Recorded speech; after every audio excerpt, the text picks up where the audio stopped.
लेकिन उन्होंने जो मेरे साथ में किया है ना, मैंने कभी नहीं सोचा था, क्योंकि मैं उनको भैया बोलती थी और 2 ही भाई ससुर जी होते ना, तो मैं दर दर की ठोकरें नहीं खा रही होती। वो मुझे ऐसे नहीं भटकाते जो इन लोगों ने मेरे साथ में किया है। तो एक बूंद मेरे घर पे नहीं था। आप समझ लीजिए 5 बजे शाम से हम लोग प्यासे, मेरी बेटी, मेरी बहन, सुबह के बज गए 1:30 दोपहर के। उन्होंने मुझसे बोला कि आज जाओ, रोड पे लेटोगी ना तब तुमको एहसास होगा कि रात के 9 बजे अपनी बहन को लेके मैं गांव के बाहर गई तो वहाँ एकदम सन्नाटा हो चुका था। तो मेरे अंदर एक बार डर भी आप देख रहे हैं सारब न्यूज में हूँ आप सभी का दोस्त सौरभ। आज हमारी मौजूदगी लखनऊ में है। हमारे साथ आपको जो फ्रेम में दिखाई दे रही हैं, इनका नाम नेहा शर्मा है। नेहा शर्मा की जो स्टोरी है बहुत ही दर्दनाक है। इनके साथ इनके देवर ने बहुत ही घिनौनी हरकत की। इसके साथ साथ इनकी क्या पूरी कहानी है, अभी यूट्यूब पर वीडियो बनाती हैं, यूट्यूब पर इनका कैसे आना हुआ, देवर ने इनके साथ क्या किया, इनके साथ क्या घटना घटी, सब कुछ इन्हीं से बातचीत करने के बाद समझाने का और समझने का प्रयास करते हैं।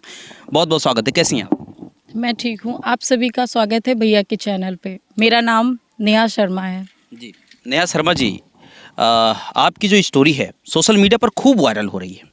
क्या कुछ कहानी हुई आपके साथ, क्या कुछ बात है, ज़रा आज बताइए हमारे दर्शकों को। मेरी शादी हुई और शादी हुई मेरी सन 2015 में, और उसके बाद सन 2021 में जब कोरोना आया तो मेरे हस्बैंड की तबीयत ख़राब हुई और उनकी डेथ हो गई 2 ही दिन में, सन 2021 में 7 तारीख 7वां महीना मई में। फिर उसके बाद सब कुछ हो जाने के बाद मैं ससुराल में रहने लग गई। सारा कुछ जब हो गया तो वहाँ पे होता है ना, जब एक पति नहीं होता है तो एक औरत का कोई भी नहीं होता, ये मैंने सुना था। लेकिन ये चीज़ें मैंने अपने पति के जाने के बाद देखी वहाँ पे। और जैसे होता है ना कि मैं वीडियो बनाती थी यूट्यूब पे, लेकिन उस टाइम पे मैं नहीं बना पा रही थी क्योंकि पति की डेथ हो जाने के बाद मुझे कुछ समझ में नहीं आ रहा था मैं क्या करूं क्या ना करूं। मुझे होश ही नहीं था कि मुझे क्या करना चाहिए। लेकिन धीरे धीरे मतलब मुझे सुनने को मिलने लग गया कि ये अभी जवान है, भाग जाएगी, 3 महीने में ये भाग जाएगी, ये रुकेगी कहाँ। तो मैं ये सुनती रही, सहती रही क्योंकि मुझे वहाँ पे रहना था। और धीरे धीरे मेरी ननद, मेरी सास मेरे मुंह पे आके कहती थी कि गांव वाले बोलते हैं कि तुम भाग जाओगी, यहाँ नहीं रुक पाओगी। तो मैं कुछ भी जवाब नहीं दे पाती थी। फिर मैं अपने मायके चली गई कुछ दिनों के लिए। मेरी सास ने बोला कि तुम मायके चली जाओ, थोड़े दिन तक वहाँ पे रह के आओ, फिर आना। तो मैं 15 दिन के लिए अपने मायके गई, फिर मैं ससुराल आई। फिर उन लोगों की रवैया बदलती रही। वहाँ पे कोई मुझसे ढंग से बात नहीं करना, मैं खाऊं या ना खाऊं किसी से कोई मतलब नहीं। जिसका पति गया है 15-20 दिन बाद किसी की सास खाना बनवाती हैं। मेरे ससुराल वाले मुझसे खाना बनवाते थे, मैं काम करती थी। फिर जब मेरे मायके से कोई आता था तो मेरी ही बुराइयाँ, ये सही से बोलती नहीं है, यहाँ रहना नहीं चाहती, मतलब वो मुझे भगाना चाहती थी कहीं ना कहीं। पर ये चीज़ें मुझे समझ में नहीं आ रही थी। फिर जो मेरे मतलब ससुराल में 2 मकान हैं, एक गाँव में है जहाँ मैं रह रही थी पति के जाने के बाद, एक है थोड़ी दूर पे, वहाँ पे मैं अपने पति के साथ रहती थी। वहाँ पे मैंने 4 साल बिताए हैं अपने पति के साथ में। तो मैं वहाँ जाने की जिद कर रही थी क्योंकि वहाँ पे मेरे बीते हुए पल थे, मेरा मन कर रहा था कि मैं वहाँ पे जाऊँ। तो वो मुझे वहाँ पे नहीं जाने दिया जा रहा था कि तुम वहाँ नहीं जाओगी। लेकिन मैं वहाँ गई, अपने देवर से बोला तो मुझे वहाँ लेके गए। तो मैंने बोला कि मैं वहीं पे रहूँगी और आप लोग भी वहीं पे रहो आके। तो वो लोग बोले कि नहीं, तुमको रहना, तुम रहो। तो मैं वहाँ जाने लगी और गांव भी जाती थी, वहाँ भी जाती थी। कुछ दिन तक यही चलता रहा। लेकिन मेरा बच्चा था 4 साल का, मेरी बेटी, तो उसकी पढ़ाई तो हुई नहीं थी, उसने एडमिशन भी नहीं हो पाया था। तो मैं जब कुछ दिन बीत गए, अक्टूबर आ गया, तो मैंने सोचा इसका एडमिशन करवा देते हैं। तो मैंने अपनी सास से बोला कि बिटिया का एडमिशन कराना है तो मैं कहाँ कराऊँ। तो उन्होंने यही बोला, मुझे नहीं पता है, जहाँ तुम्हारी मर्जी हो वहाँ कराओ। तो उस टाइम पे मेरे पास 1 रुपया नहीं था कि मैं उसका एडमिशन करा सकूं। तो मैंने सास से बोला कि मुझे 2000 रुपये दे दो, मुझे एडमिशन कराना है। तो उन्होंने कहा कि मेरा खर्चा खुद ही सबसे उधार लेके चल रहा है, मैं तुम्हारा कहाँ से उठा पाऊंगी। तो मुझे कहीं ना कहीं ये लगा कि ये लोग मेरे लिए कुछ भी नहीं करेंगे, ना मेरे बच्चे के लिए कुछ भी करेंगे। तो बोला चाहे जहाँ कराओ जाके। तो मैंने कहा ठीक है। तो फिर ऐसे ही लड़ाइयाँ हमारी होने लग गई। तो मैंने कहा मुझे दुकान चाहिए। मेरी दुकान थी वहाँ गांव से, जो दूसरा मकान था वहाँ पे 2 दुकानें थी। तो मैंने सोचा मैं इस दुकान में काम कर लूँ तो कुछ पैसे आएंगे, मैं अपने बच्चे का एडमिशन करा लूँगी। तो दुकान मैंने मांगी अपनी सास से कि मुझे दुकान चाहिए और मैं वहाँ पे काम करूँगी। तो उन्होंने कहा 6 महीने रुक जाओ, मैं तुम्हें दुकान दे दूँगी। 6 महीने करते करते उन्होंने 7 या 8 महीने हमारे बीत गए उनके जाने के बाद, मेरे हस्बैंड के जाने के बाद। हस्बैंड क्या करते थे? मेरे हस्बैंड सहारा के मैनेजर भी थे और उनका मेडिकल भी था, क्लिनिक था। अच्छा, वही दुकान में मांगी। उसी दुकान की बात? हाँ, मैं उसी दुकान की ही बात कर रही हूँ। और मेडिकल में कम से कम 2.5 लाख की दवाई थी, वो मेरे देवर ने बेच लिया। उसका भी मुझे 1 पैसा नहीं दिया, सिर्फ 1900 रुपए मुझे दिए कि 1900 की दवाई बिकी है। और मेरे हस्बैंड का फ़ोन, मेरे हस्बैंड की बाइक, सब कुछ उनके पास थी। लेकिन मैंने वो थाने में जाके बोल के मैंने वो बाइक और फ़ोन 1.5 साल बाद तो मुझे मिला। लेकिन दवाई का मुझे पैसा सिर्फ 1900 रुपया मिला। उसमें क्या हमारा हक नहीं था, हमारी बेटी का हक नहीं था। 2.5 लाख की दवाइयाँ थी, 1900 की कैसे बिकी? अच्छा, फिर आप उस 2 रूम को कहती हैं कि मुझे दे दो, मुझे दुकान चलानी है। फिर आगे क्या होता है? दुकान के लिए मैंने बोला तो उन्होंने ऐसे ही मतलब करती नहीं, 2 महीने रुको, 6 महीने रुको, ऐसे ही होता रहा। फिर एक बार हम अपने घर मतलब चले आए, ससुराल भी जाते थे, मायके भी आते थे। तो मैं और मेरी बहन और मेरी बेटी तीनों लोग रुके वहाँ पे। तो मेरी सास ने क्या किया, वो गर्मी का मौसम था तो उन्होंने समर लाइट अंदर से काट दी और मुझे नहीं पता था। मेरी सास आई, उन्होंने लाइट काट के शाम को चली गई। मैंने मोटर नहीं चलाया था और जब वो लोग चले गए तो मैंने मोटर मैं चलाने गई तो वहाँ पे लाइट नहीं, तो पानी का एक बूंद मेरे घर पे नहीं था। आप समझ लीजिए 5 बजे शाम से हम लोग प्यासे, मेरी बेटी, मेरी बहन, सुबह के बज गए 1:30 दोपहर के। मैंने और पानी नहीं हमारे घर में, हम लोग बहुत प्यासे। फ़ोन मैंने थाने में भी लगाया कि कोई आ नहीं रहा है कि गेट खोले कि मैं लाइट का कनेक्शन ऑन करूं तो मैं पानी चलाऊं। थाने से वहाँ मेरे देवर को कॉल किया जाता तो वो कहते मैं सीतापुर चला गया हूँ, मैं जब आऊँगा तब होगा। तो मैं इंतज़ार करती रही। शाम का 5 बज गया। आप सोचो मेरी छोटी सी बेटी 5 बजे तक, शाम के 2 दिन तक वो प्यासी रही। हम तीनों लोग, जब मेरी सास आई, जब थाने से पुलिस ने बुलाया उनको तो वो आई तो उन्होंने कहा कि अभी तुमको पता नहीं है ना कि अभी मैं तुम्हें बूंद बूंद तरसाऊंगी। ये बात वो बोल के चली गई। फिर कुछ दिन बीतते हैं तो मेरा देवर दुकान खोल के बैठा था तो मैं गई। मैंने कहा कि मुझे दुकान में काम करना है, मैं काम करूँगी। तो वो कुछ नहीं बोला, कुछ नहीं, खड़ा रहा। फिर वो एकदम से चला गया, दुकान छोड़ के चला गया। पुलिस लेके आता है और कागज़ लेके आता है। मुझे उस बेल बजी, मैं अंदर चली गई तो पुलिस वाले आए तो मुझसे पूछा कि आप कौन है? तो मैंने बताया मेरा घर है। तो उन्होंने मुझे कागज़ दिखाए कि ये देखो कागज़, ये घर किसका है। तो उस टाइम पे मुझे समझ में नहीं आ रहा था कि ये, मैंने कागज़ देखे अपने हाथों से, मैंने अपने आँखों से देखा पढ़ के, लेकिन मैं समझ नहीं पा रही थी ये घर किसके नाम हो गया है, क्योंकि मुझे उस टाइम पे कुछ नहीं समझ में आ रहा था। क्योंकि मैं एक बार मर चुकी थी अपने पति के जिस दिन में थे, लेकिन दोबारा से जब मेरे सर से छत छीनी गई, मैं समझ नहीं पा रही थी मैं कहाँ जाऊँगी। 4 साल की बच्ची है, मैं उसको लेके कहाँ जाऊँगी।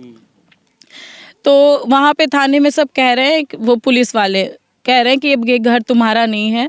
तो मैंने कहा घर मेरा कैसे नहीं है, मैं यहाँ पे शादी करके आई थी, मैं रह रही थी, घर कैसे नहीं है मेरा? तो कहा ये तुम्हारे देवर के नाम हो चुका है, तो यहाँ से निकलो, यहाँ से जाओ। तो मैं मतलब अपने घर पे मैंने मायके फ़ोन लगाया। तो मायके फ़ोन लगाया तो मम्मी ने कहा ठीक है हम आएंगे तो बात करेंगे, देखते हैं क्या है क्या नहीं है। तो हम लोग घर से निकल के गए हैं दूसरे दिन अपने मायके, मम्मी लोगों को लेके आए हैं। बस वहाँ पे ताला लग गया। दूसरे दिन, आज गए, कल आना था और ताला लग गया वहाँ पे। जब हम वहाँ गए तो हमको अंदर एंट्री नहीं करने दी गई। तो मैं अपने ससुराल गांव वाले मकान पे गई जहाँ पे मेरी सास लोग रहती थी। तो शाम के टाइम में गई और मेरी बहन थी। जिस तरीके से आप जंगल देख रहे हैं ना, इस तरीके से वहाँ पे जंगल था। 7 बजे मैं शाम को अपनी सास से कह रही हूँ कि मुझे चाबी दे दो, मुझे अपने मकान पे जाना है। उन्होंने कहा कि मेरे पास चाबी नहीं है, तुम जहाँ से आई हो वहीं चली जाओ। तो मैं अपनी बहन को लेके कहाँ जाती। 9 बज गया चाबी मांगते मांगते, और मेरी बहन तो गांव वाले मतलब जो उनके खानदानी परिवार के हैं, उन्होंने मुझसे बोला कि आज जाओ, रोड पे लेटोगी ना तब तुमको एहसास होगा कि हम लोग क्या हैं। उन्होंने ऐसा बोला। तो हमने कहा हम रोड पे क्यों लेटेंगे, अपने घर पे लेटेंगे। तो वो लोग वहाँ से भगाने लगे हमको। तो रात के 9 बजे अपनी बहन को लेके मैं गांव के बाहर गई, तो वहाँ एकदम सन्नाटा हो चुका था। तो मेरे अंदर एक बार डर भी आया कि मैं अकेले होती तो कोई बात नहीं, मुझे कुछ हो जाता कोई बात नहीं था, लेकिन मेरी बहन थी, उसकी भी शादी भी नहीं हुई है, कुछ भी हो सकता है, ये लोग कर सकते हैं। तो मैंने गांव में सबसे मदद मांगी कि मुझे छोड़ दो, पिसावा तक छोड़ दो और मुझे जाना है। तो कोई मुझे ले जाने को नहीं कह रहा था, कि एग्री ही नहीं हो रहा था कि मुझे वहाँ तक कोई छोड़ेगा। फिर एक लोगों ने मेरी हेल्प करी और मुझे पिसावा तक छोड़ा। उस मकान के बाहर में रात के 12 साढ़े 12 बज गया। जब मेरा भाई मेरे पापा मुझे लेने आए तब मैं घर गई वहाँ से, लेकिन किसी ने मुझे चाबी नहीं दी। मैं चाहे जहाँ जाती, उन लोगों से कोई मतलब नहीं है कि मैं जीऊँ या मर। देखिए, बातें बताते बताते जो है काफ़ी ज़्यादा इमोशनल भी हो गई हैं। अच्छा, देवर जी का, आपके देवर का क्या इसमें ज़्यादा ही भूमिका निभाया उन्होंने, क्या? देवर ही तो मेन है। अभी उनकी शादी नहीं हुई, लेकिन वो शायद एज में मुझसे कम ही होंगे 1-2 साल, लेकिन उन्होंने जो मेरे साथ में किया है ना, मैंने कभी नहीं सोचा था, क्योंकि मैं उनको भैया बोलती थी और 2 ही भाई थे वो लोग। मैंने यहाँ तक ये भी कहा कि तुम मुझे कम दे दो, पर मुझसे मेरी छत ना छीनो, क्योंकि एक चिड़िया भी घोंसला बनाती है ना, तो वो भी नहीं छोड़ के जाती है। लेकिन मैं तो एक इंसान थी, तुमने मुझसे मेरी छत छीन ली, बेघर कर दिया। मेरी 4 साल की बेटी, वो अपने घर को अभी भी याद करती है, लेकिन हम लोग उस घर पे नहीं जा पाते क्योंकि वहाँ पे इतने ताले लगे हुए हैं हम लोगों के लिए। लेकिन उसने एक बार भी नहीं सुना। बोल रहा है कि जहाँ वो गए हैं वहीं तुम जाओ। तो क्या मैं शादी करके क्या भाग के गई थी? शादी करके गई थी मैं, पूरे रीति रिवाज के साथ में हमारी शादी हुई थी। हमारा हक है, मेरी बेटी का हक है उस घर में, लेकिन कहीं ना कहीं मेरी कहीं भी सुनवाई नहीं है। तो क्या आपका जो आपके पिताजी के जो मतलब वो जो ज़मीन है, क्या वो आपके देवर के नाम कैसे हो गई? आपके हस्बैंड के नाम ही तो होगी ना वो ज़मीन? नहीं, वो ज़मीन मेरे ससुर ने खरीदी थी, तो बहुत पहले खरीदा होगा। तो मेरे हस्बैंड बताया करते थे कि ये ज़मीन मतलब किसी के नाम नहीं है, स्टाम्प पेपर पे ऐसे लिखी हुई है जिससे उन्होंने खरीदा था। तो आपस में साइन कर लिया होगा। वो कागज़ मेरी सास के पास होंगे, मेरे ससुर जी भी नहीं है। एक बात तो मैं ज़रूर बोलूँगी कि जो आज मेरे ससुर जी होते ना, तो मैं दर दर की ठोकरें नहीं खा रही होती। वो मुझे ऐसे नहीं भटकाते जो इन लोगों ने मेरे साथ में किया है। तो वही ज़मीन मतलब वही कागज़ जिनसे उन्होंने ख़रीदा होगा ना, उनसे अपने नाम करवा ली कि 12 लाख की मैंने ख़रीदा है।